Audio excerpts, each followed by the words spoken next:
Good afternoon, Sophie here. I hope you all are well. Okay, so getting to bits with things. Today, I thought we were going to talk about how we kind of were born into slavery without knowing it.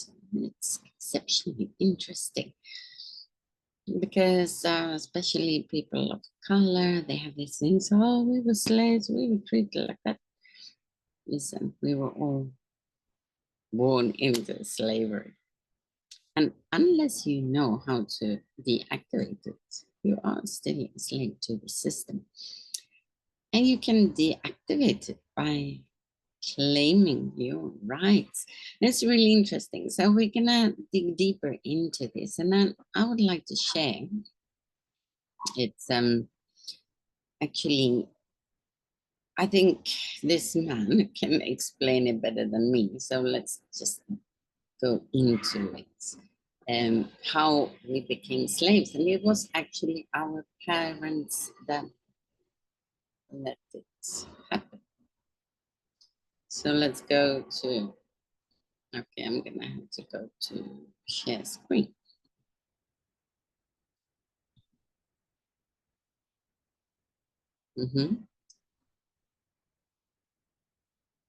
Let me share. So let's choose this one. Okay. Can you hear what this guy is saying? Oh, I said, that's very nice. Thanks very much. The eagle said we couldn't be overheard. So this is Richard I went for a walk last night. I often do that just to freshen up after a day. And as is occasionally what happens is, as you're out in the public, somebody recognizes me and they say, oh, hello, Richard. I enjoy your videos, which is very nice. They've become quite popular. Well, on this particular occasion, I was just minding my own business and somebody said to me, hey, Richard, have you got a moment? And I said, oh, hello. And I noticed that out of the gloom came this rather unusual looking fella. He had this sort of dark floppy hat, big, long black coat, and greyish hair and a sort of long, what would you call it, a Gandalf-style beard. And he looked at me and he said to me, let me buy you a drink. I want to tell you something. He said, you've almost got it, but not quite. And I want to tell you the greatest secret. And I thought, oh, okay. So we went into a pub and we bought a couple of ales and he took me to the very back of the pub in one of the darkest alcoves where he said we couldn't be overheard. And we sat down, and as we sat down, he reached into a bag and pulled out a board. And he opened this board, and I noticed it was a game. It was Monopoly. And I thought, oh, you know what it's like at Christmas when the board games come out, and Monopoly is one of them, and you think, oh, we're going to be here for hours. And he said, don't worry, I'll be as quick as I can. So as we sat down and we were drinking and he was bringing out all the paraphernalia that you have, the little silver objects that you're the playing things, you know, there was the top hat and the dog and the train and the iron and a number of others that I can't now remember. And then there were the community chest cards and the other ones, I forget what they're called. And then there was some of the Monopoly money, which he was just sorting out into different piles. And I thought, well, this is interesting. And he said to me, he said, oh, pick a character, whichever character you like. So I looked down and I thought, actually, the top hat, I quite like the top hat. That would be lovely. So he said, do you know, your parents have done you a very big disservice in life. And I said, oh, really? What do you mean? He said, they informed on you. And I said, oh, I don't understand. What do you mean they informed on me? He said, when you were born, they informed the government about you. They took you to a building, a government building, and there, some 14 days after you were born, they told a registrar about you and they gave away your legal title. And I said, I don't really understand what you mean. They said, well, the registrar filled in a certificate, did they not? They filled in your name and your parents were the informants. I said, oh, that sounds rather creepy when you put it like that. You're talking about my birth certificate, aren't you? He said, yes, that's right. And they gave your parents a copy, not the original. And he said, at that moment, you'd signed away, or effectively they had signed away, their son's legal title. And this was then turned into a bond. And I said, oh. He said, you see, the thing is, at that moment, your legal title on this certificate became a trust fund. The Treasury has now turned this into a trust fund. And at that point, he gave me a certain amount of monopoly money. He said, oh, here's some money for the game. And I said, oh, thanks very much. I can't remember how much he gave me. But he said at that moment, he said, oh, I don't know, the trust fund probably had £1 million put on it. And because it was bonded, it was floated onto the stock exchange and was earning money. Throughout the rest of your life, this trust fund would earn money. It would earn huge amounts of money. Check how much you've got there. And I counted out the money. He said, that's like a trust fund, isn't it? That's the trust fund. The bank has just given you a whole load of money. And he said, which character are you playing? I said, oh, the top hat. He said, yes, that's your legal title. He said, the government, when you ever get anything official, it will come with your name in capitalization, big capitalization, the same as on your birth certificate, capitalization. That's how you know that you are a player in the legal game of life. Your top hat isn't you, is it? I said, well, no, clearly it's just a silver little thing molded out of metal. He said, exactly. It's not actually you. Just as your legal persona, your name in capitalization, is not you. And yet it's on all the bits of paper from the bank, from the tax office, all those different bits of paper on your car registration, all those different pieces of paper. That is a representation of you, but it's not actually you. Just as the top hat is not actually you. And I said, oh, okay. He said, so you've got the money from the trust. That is your estate. And we're going to play the game with your estate. He said, do you know much about trust funds? I said, to be honest with you, I don't know very much at all. He said, well, let me explain. You see, when you have a trust, there's a fund, and it's set up by the trustee, in this case, by the Treasury, the government, the Treasury. They've put in this money. Now, in order for a trust to work, there must be two other people in it. There's three maximum, you see. There is the beneficiary, the person that the trust is set up for, which in your case is you. This money that's been put into is yours to do whatever you like with. Oh, I said, that's very nice. Thanks very much. He said, but there is also somebody who must administer that, the executor. So the executor is the one who will make sure that things are paid or that you can withdraw money for what you need. And he said, of course, when you're a baby, you cannot be the executor because you are a minor. So until you reach the age of majority, which is 18, your parents would be the executor. They would administer the trust for you, set up by the government. He said, the only thing is, the government, a bit canny like this, they don't actually tell your parents. And so your parents can't tell you that when you're 18, the age of majority, that you could now be the executor. So you go through life feeling that you have no money. You feel that you're a debtor, that you're constantly in debt, that you have to get a job because you need money to pay for the things you need. And yet all the time, there is this trust fund that as you go through life and you get older and the longer it's in there, the more money that it is accruing all the time. There could be, by the time you die, millions upon millions, maybe £50 million are sitting in this trust, unused. He said, in theory, you could walk into a wonderful showroom of Rolls-Royce vehicles. You could, in theory, go up and say, that one, is that the most expensive Rolls-Royce? How much is that? It could be £1 million. You say, at the age of 18. I think I'll have that because I'm in credit. You've got this trust fund. I said, oh. He said, all you need to do is autograph the credit note and the car is yours.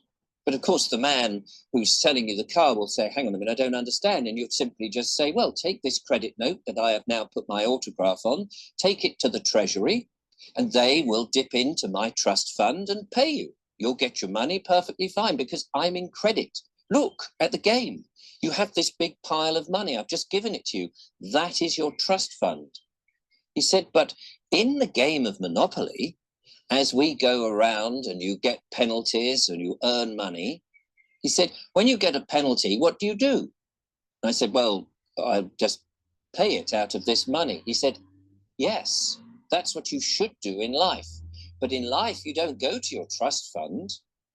You pay it out of the money you've got a job and your hard-earned job. You've got this hard-earned cash, real money that you're paying for all the bills and all the taxes, your council tax, your road tax, your fuel tax. You're paying your inland revenue tax, all the taxes you're paying out of your own hard-earned money. And yet you don't need to. You've got this rather plush trust fund, he said. He said, look at it, you can see it. And in the game of Monopoly, that is what you do. I said, oh, yes, I see. He said, but the money is there. He said, yes, but because they don't tell you that you are the executor of the trust, you don't know. You just think you're in debt all the time and you're having to borrow money to buy a house and you get a mortgage and you're paying it all back. You could have got it straight from the trust and not had the bother. I said, wow. He said, but through life, just as if you play on this game of Monopoly, there are hazards. And every now and again, because you've not earned enough, or you fell behind with your payments, or the interest rates have gone up, or the way the legal system has worked, it seems to be always against you. You drive your car and you get into a penalty area and there's an infringement, or you park your car and there's a parking ticket, all these sort of things, and you haven't got the money because you haven't worked hard enough, or whatever it is, you could end up with summonses to a court. So do you know what a court is? A magistrate's court? And I said, well, yes, I've got an idea. He said, it's just the legal department of the Treasury.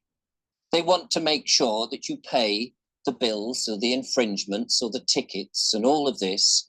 And so they'll administer it. So they'll have a convener, which they call a judge, at the magistrate's court, because all court sessions, all legal things start in a magistrate's court. I said, oh, yeah. And you'll be summoned there. Now, of course, if you know that you're the executor, you can just tell them to say, well, just pay it out of the trust fund. But you don't know that. So you end up going to court.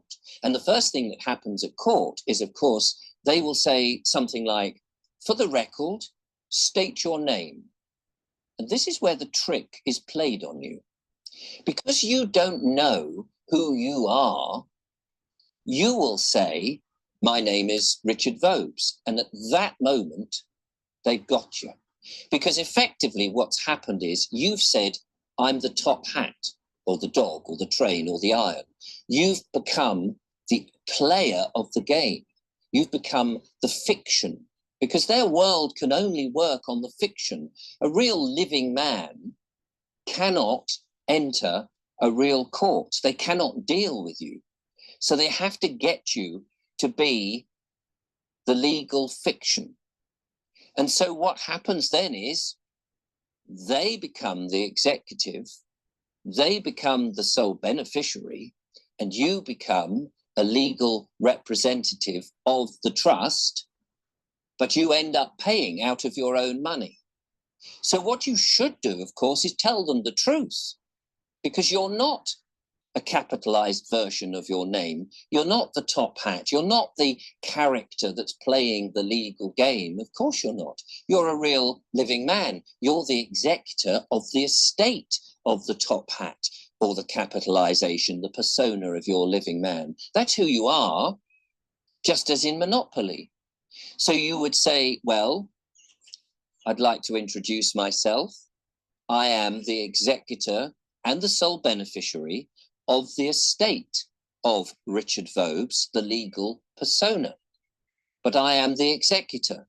And as there is only 3 people that can be in a trust, it means the judge or the prosecutor or the Crown Court, the clerk of the court, is the trustee. The role can switch around depending on who is taken the role, but one of them will have that role. They will, in fact, have a checkbook ready to pay should you announce who you are. Of course, most people don't, because they don't know, because this is the greatest secret, he said. But once you've announced who you are, and you say, well, I'm the executor of the estate, I'm the executor, I'm the one who controls and administers the top hat. So you're charging this estate the bill of whatever it is, the parking ticket, the inland revenue, the council tax, whatever it is that's not yet been paid. He said, fine, I've no problem paying it. Absolutely. The estate will cough up. Take the money out of the trust. The trust is there. So as the administrator, as the executor, you're the one in charge, because the trustee has to do as you say. And by accepting and admitting and introducing yourself as the executor of the estate and the sole beneficiary, the judge has to be the trustee, and he will have to pay. Well, he won't like that. He'll probably run out of court or say there is no case to answer, because they tend not to like that sort of thing. But that is what it is. You don't need to pay it out of your own money. That's fallacy. You've got this money that's accruing. You can have whatever you like. I said, wow. He said, but they won't like it. And they will do all sorts of things. They will use threats and menaces and potentially try and arrest you and do all sorts of things, because they need you to become the legal persona, the legal person, not a real living man, not the executor. They want you to be the top hat, and then they can play the game against you. So you have to resist at all times, because you are a living man. You are the executor. You didn't ask them to set up the trust. They set up the trust. You're just there to administer it, because you are the executor. So administer your trust, he said, with a wry smile. He said, do you fancy another drink? I said, no, I'll get them. So I went to the bar, thinking about this, buzzing in my head. And when I came back with another glass of ale for us both, 2 glasses of ale, I noticed he was nowhere to be seen. He had gone. The board had gone, and all the things, except all that was left was the little silver top hat. And I could almost hear the words ringing in the air. You are the executor of the legal estate. The trust is in your name. Grab it. I went for a... So I'm going back to...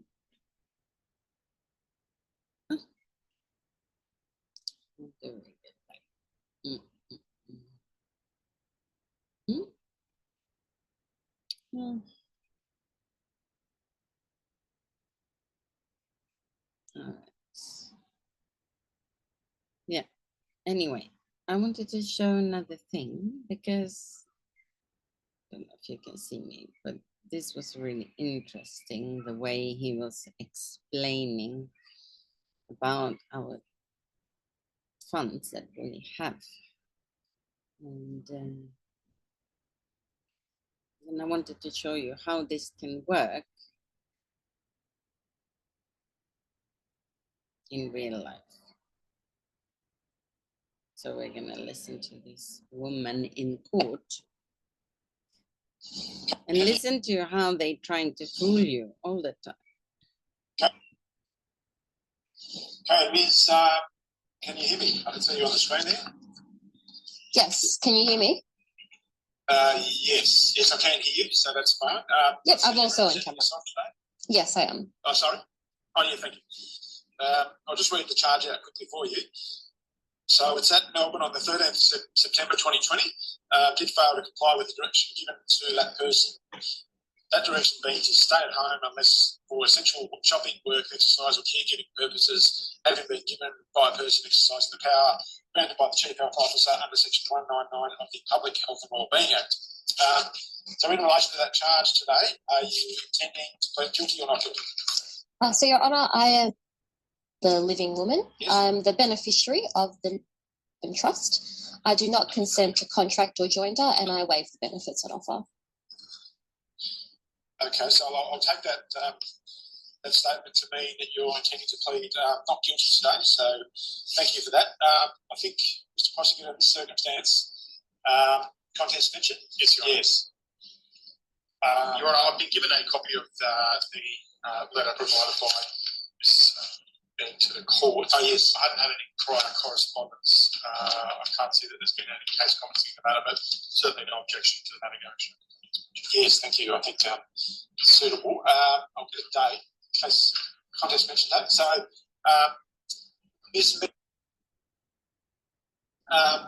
so the next, I'll give you a next date now. This will be the contest mentioned date, okay?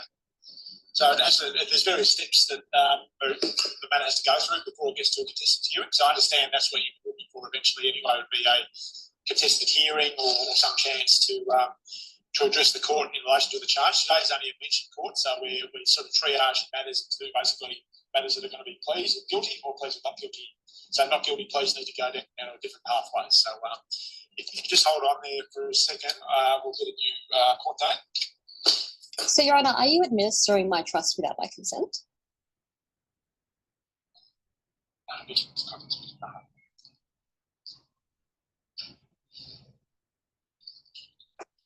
no administration of any trust at the moment, so we're just dealing with the matter under the Criminal Procedure Act. Okay, so that's 2009, an act in force in Victoria, and the next step will be a mention date under the Criminal Procedure Act under Section 55 of that Act. So if you take it under Section 55 of the Criminal Procedure Act, that'll be the next court date in relation to that, and that'll set out the process of what's occurring.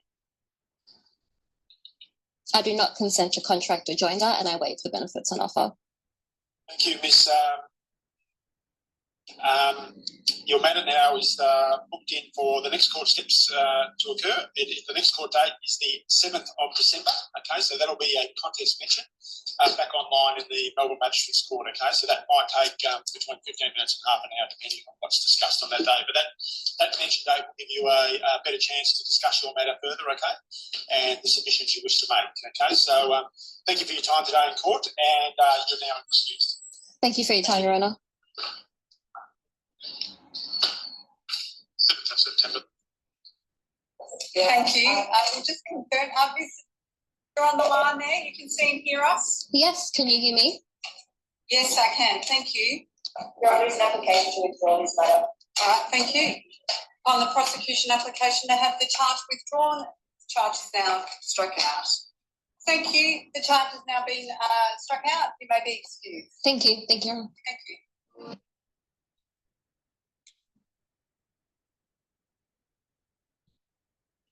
So I just thought that was really interesting. This was a way to just show you guys how this can be utilized in a court setting. Okay, Ms.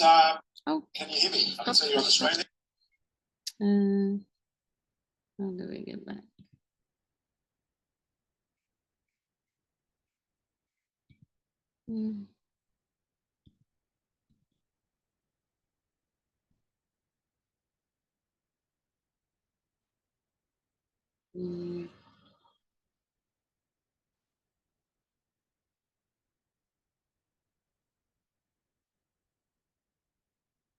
We get to stop sharing.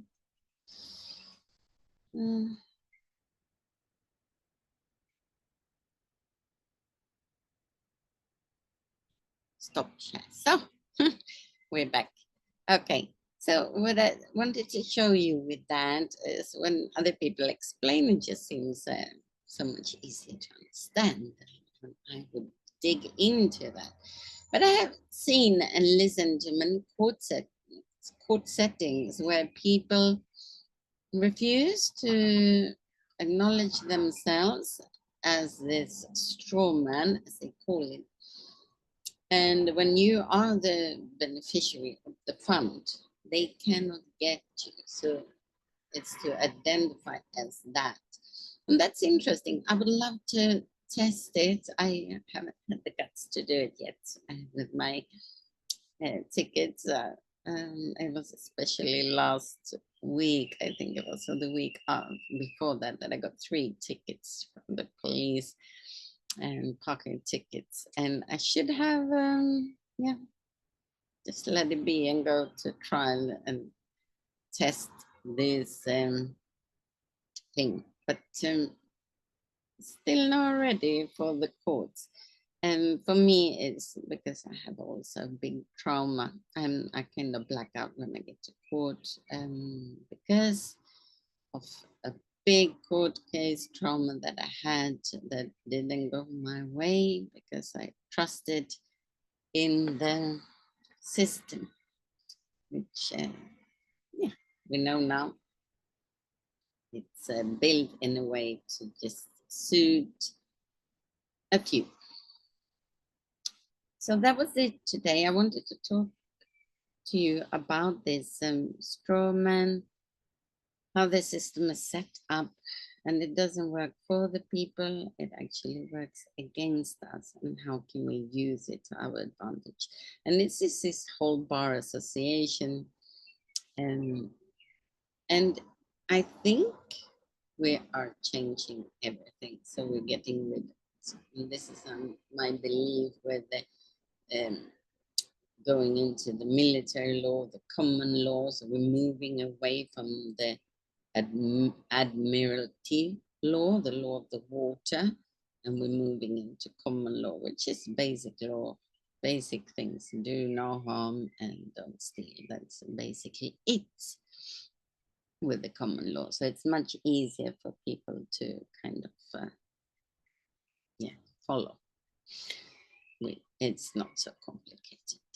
So I look forward to common law and where we live in a society that makes more sense.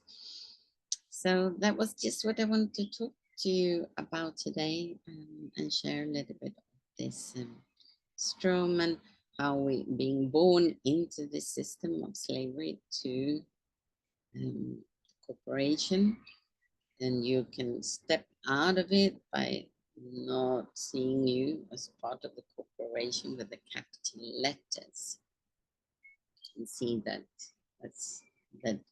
that's your character in the system, and you are the beneficiary, the executor of that fund.